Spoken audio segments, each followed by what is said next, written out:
Ya, Caimin WA saya, nanti saya liatin kalau mau dibaca boleh. Tapi beliau mengatakan minta maaf kepada saya bahwa tidak itu maksud yang beliau maksudkan ya. Jadi dia mengirim surat dengan yang lain, soal tobat nasional itu bukan soal itu. Gitu. Jadi supaya insya Allah nanti sektor kehutanan kita lebih baik.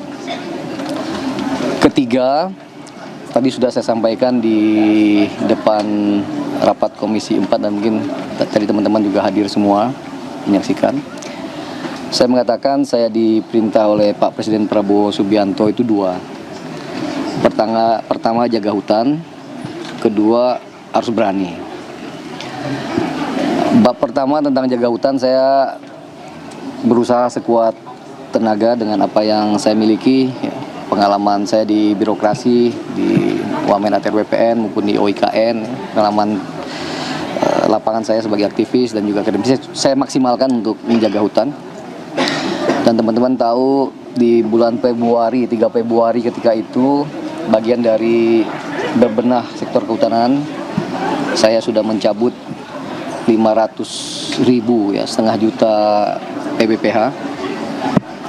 Dan bagian dari menjaga hutan itu, saya sudah sampaikan tadi juga, saya nanti perlu bertemu langsung dengan Pak Presiden tentunya. Makanya angkanya saya tidak sebutkan secara pasti karena nanti tentu tergantung evaluasi ya. Ada sekitar 20 perusahaan dengan luas sekitar 750.000 hektar ya, yang nanti akan saya cabut izinnya. Selain dari itu, tadi saya sudah sampaikan juga khusus untuk yang tadi 750.000 itu se-Indonesia termasuk di 3 provinsi terdampak banjir. Berikutnya kami sudah mengidentifikasi ada 12 subjek hukum perusahaan yang terindikasi, ya, sekali lagi terindikasi berkontribusi terhadap banjir. Dan oleh karena itu dari kemarin Gakum kami sudah berada di lokasi dan saya kira dalam 1-2 hari ke depan sudah ada penegakan hukum yang kami berikan. Jadi sekali lagi keberanian ya, Pak Prabowo memerintahkan saya untuk berani. Dan alhamdulillah Pak Prabowo membentuk Satgas PKH. Dan dengan Satgas ini keberanian kami untuk menertibkan hutan jauh lebih baik. Contoh Taman Nasional Tesonilo yang sekarang viral. Belum ada Menteri Kehutanan yang menginjakkan kaki di Taman Nasional Tesonilo. Alhamdulillah saya ke sana dan dengan Pak Wamen bahkan udah ke sana juga nanam. Kita berharap rumah gajah Sumatera, gajah domang ya, yang jadi ikon di Taman Nasional Tesonilo itu, yang sekarang hanya memiliki 12.000 hektar ya, habitat mereka untuk makan, untuk mencari, untuk melakukan berkeliling mencari makan. Insya Allah di Desember ini ya, paling lambat akhir Desember nanti kita mulai bisa merealokasi secara damai para petani kebun sawit di sana, dan akhirnya nanti kita punya minimum 31.000 hektar dulu ya. Yang kemudian nanti sisanya sekitar 50.000 lagi secara persuasif akan kita komunikasikan dengan masyarakat ya, agar sekali lagi perintah Pak Presiden, apa yang menjadi hak satwa, karena beliau seorang pencinta satwa ya, akan diberikan kepada satwa. Teman-teman masih ingat bahkan beliau mendonasikan ya, awalnya 20.000 tapi sekarang dia bilang 90.000 ya, untuk kemudian untuk koridor gajah di Pesangan Aceh. Yang lain tentang apa isu tentang dari mana asal kayu yang ikut hanyut ya, di banjir kemarin ya. Mungkin dalam waktu 1 jam lagi saya akan bertemu dengan Pak Kapolri. Saya sebenarnya sudah berkomunikasi dari beberapa hari yang lalu ya, tapi mencocokkan waktu yang belum bisa. Tapi tim sebenarnya sudah bergerak di bawah. Kami sudah punya MOU sebelumnya untuk menjaga hutan kita secara bersama-sama.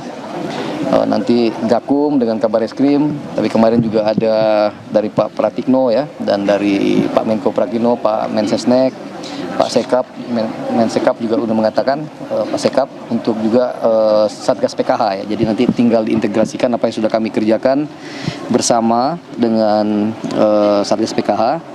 Insya Allah misteri tentang kayu itu dari mana akan segera terungkap, dan kita akan, apabila ada indikasi pidana, tentu kita akan tegakkan sekuat-kuatnya, seadil-adilnya. Yang lain apa? Silakan. Yang 12 tadi itu perusahaan mana saja? Oh, saya belum bisa sebutkan karena ini masih proses hukum ya. Nanti kita. Berarti itu hanya dicabut izinan, dan nanti penegakan hukumnya akan seperti apa, Bang, untuk Nanti yang penting kita udah identifikasi ya, ada indikasi tadi pelanggaran hukum. Selanjutnya apakah 12, apakah berapa persisnya, ya tentu nanti tergantung temuan di lapangan. Tapi identifikasi awalnya ada 12 subjek hukum. yang tidak ada itu yang di lokasi banjir, Pak, yang 12 itu di lokasi banjir. Iya, yang terkait dengan lokasi banjir. Salah satunya TPL bukan, Pak Menteri? Saya tidak bisa jawab ya, nanti supaya lebih ini. Dan itu di luar yang 20, Pak? 20 itu ada diantaranya yang di 3 lokasi ya. Jadi tadi juga saya sudah sebutkan ya. Pertama, saya akan berhentikan izin PBPH untuk hutan alam dan hutan industri, hutan tanaman industri ya. Saya sudah katakan nih, saya setahun jadi menteri ini, saya tidak menerbitkan PBPH penebangan satupun ya, yang baru ya. Yang justru saya terbitkan adalah PBPH untuk jasa lingkungan atau RE, restorasi ekosistem ya. Yang itu perdagangan karbon. Selatan tuh gimana, Bang, soal perizinan penebangan ya, akhir Oktober? Di Tapanuli Selatan kemarin Pak Wamen kebetulan kenal baik dengan Pak Bupati ya, sudah kita klarifikasi, dan kemarin Bu Dirjen ya, saya hanya mengulang pernyataan Bu Dirjen karena beliau yang tahu persis ya.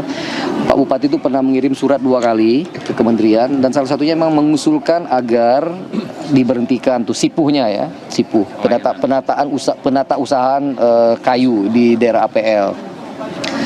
Dan Bu Dirjen udah matikan itu dari Juli ya, dan tidak ada satupun PHAT di sana yang aksesnya dibuka, akses sipunya dibuka. Jadi kita mungkin maklum ya, beliau sedang menghadapi tekanan di bawah yang luar biasa ya.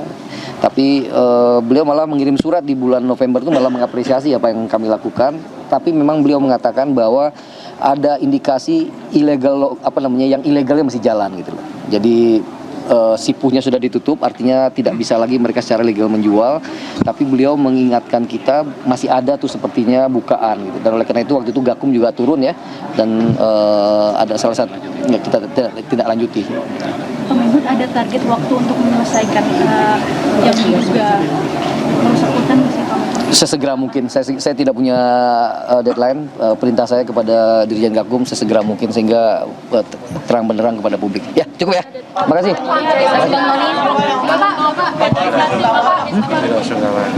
Ya. Gimana? Caimin yang minta maaf katanya soal Tabat Nasrullah. Ya tentu ya, tadi di pertama di rapat saya mengulang kembali rasa sedih ya, bela sungkawa, duka mendalam ya terhadap saudara-saudara kita di Aceh ya. Kita tahu persis bagaimana sedihnya kehilangan orang yang kita cintai, dan oleh karena itu kita berjanji untuk bekerja lebih baik lagi agar bisa memitigasi hal serupa di kemudian hari. Caimin? Ya, Caimin WA saya, nanti saya liatin kalau mau dibaca boleh. Tapi beliau mengatakan minta maaf kepada saya bahwa tidak itu maksud yang beliau maksudkan ya. Jadi dia mengirim surat dengan yang lain, soal tobat nasional itu bukan soal itu gitu. Tapi saya menghargai Caimin gentleman ya, minta maaf, dan saya kira sama anggota kabinet kita harus saling mendukung ya, saling ingat-ingatkan. Tapi tentu ajakan tobatnya saya kira saya terima ya. Semua orang saya kira harus tobat, kita tobat bareng-bareng ya. Masih. Tadi kan salah satu anggota di DPR juga mencontohkan kabinet ini ya, Pak, yang bisa mengatasi terus memilih untuk mundur. Nah, kira-kira komitmennya dari Pak Menteri gimana, Pak, untuk di Indonesia sendiri, apakah bisa diatasi atau gimana? Saya yakin